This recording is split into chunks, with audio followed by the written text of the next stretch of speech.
இன்றைக்கு வந்து தென்காசி மாவட்டத்தை சேர்ந்த வில்லுப்பாட்டு கலைஞர் மாதவி வந்து சினிமாவில் பாடியிருக்கிறாங்க. இதுதான் பெரிய செய்தி.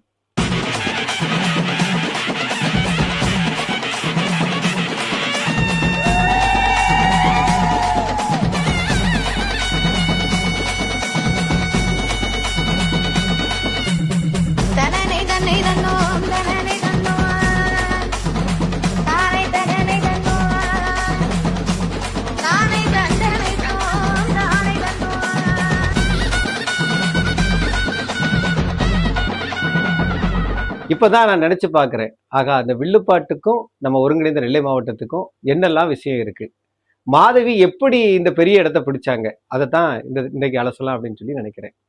வில்லுப்பாட்டு அப்படின்னாலே அது நெல்லை மாவட்டம் தான். பொதிகை மலையில தான் பார்த்தீங்கன்னா போருக்கு போன்ற படை வீரர்கள் அவர்கள் மூலமாக அந்த பகுதியில பார்த்தீங்க அப்படின்னு சொன்னா அது அவன் வேட்டையாடிப்பிட்டு போட்டு வந்திருந்த தோளிலிருந்து சவுண்டு உருவாகி அந்த சவுண்டை வச்சு தான் போன வீரர்கள் அந்த சவுண்டை அடிச்சு பார்த்து அதுக்கப்புறம் அதில் வந்த ஓசையை வைத்து அவர்களை பொழுதுபோக்குவதற்காக உருவாக்குனது வில்லுப்பாட்டு அப்படின்னு சொல்லி செய்தலை மணியன் சொல்லுவார். அவர் பெரிய வில்லுப்பாட்டு கலைஞர்.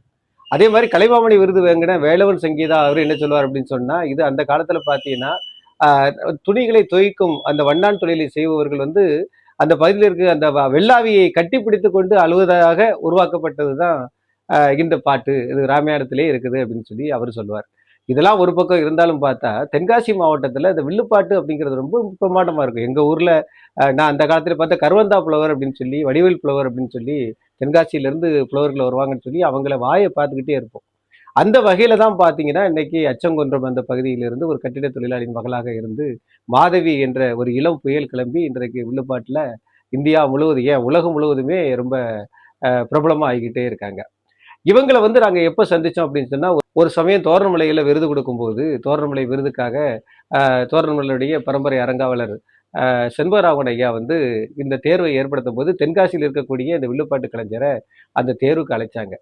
அதே தேர்வில் தான் பார்த்தீங்க அப்படின்னு சொன்னால் பம்பர் திரைப்பட இயக்குனர் செல்வகுமார் அப்படிங்கக்கூடிய இயக்குனரையும் நாங்கள் இங்கே அழைச்சோம். அவரையும் பார்த்தீங்கன்னா அவரது இப்போ தான், அதாவது அம்பாசமுத்திரம் பகுதியில் அவர் பிறந்து அதுக்கப்புறம் பார்த்தீங்கன்னா பம்பர் அப்படிங்கக்கூடிய ஒரு திரைப்படத்தை எடுத்து மிக பிரபலமாக ஆகி இப்போ அடுத்த திரைப்படத்தை எடுத்துக்கிட்டு இருக்கிறார் அப்படின்னு சொல்லி சொன்னாங்க. அவரை கௌரவப்படுத்துவதற்காக அழைத்திருந்தோம். அவர் வரவில்லை. அவருடைய மைத்துனர் வந்திருந்தாரு. அவருங்க எல்லாம் ஒரே இடத்துல வந்து அந்த குறுப்போட்டாவை எடுத்து அனுப்பி விட்டோம். அப்போ செல்வகுமார் கேட்டார், நல்ல குரல் வளம் கொண்ட இந்த பெண்ணுக்கு வாய்ப்பு இருந்தால் ஒரு தடவை நம்ம திரைப்படத்தில் வாய்ப்பு கொடுக்கலாமே அப்படின்னு சொல்லி சொன்னாங்க.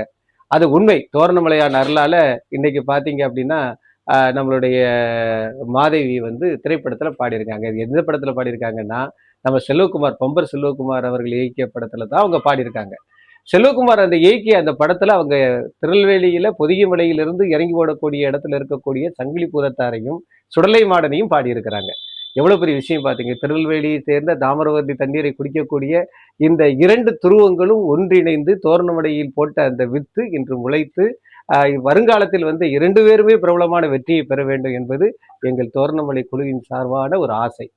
நீங்களும் இந்த இரண்டு இணைப்புகளை பற்றி இவங்களுடைய இணைப்புகளை பற்றி ஏதாவது தெரிந்திருந்தால் உங்க கமெண்ட்ல சொல்லலாம். முத்தாலங்குறிச்சி காமராசுவின் நெல்லை வரலாற்று சுவடுகள்.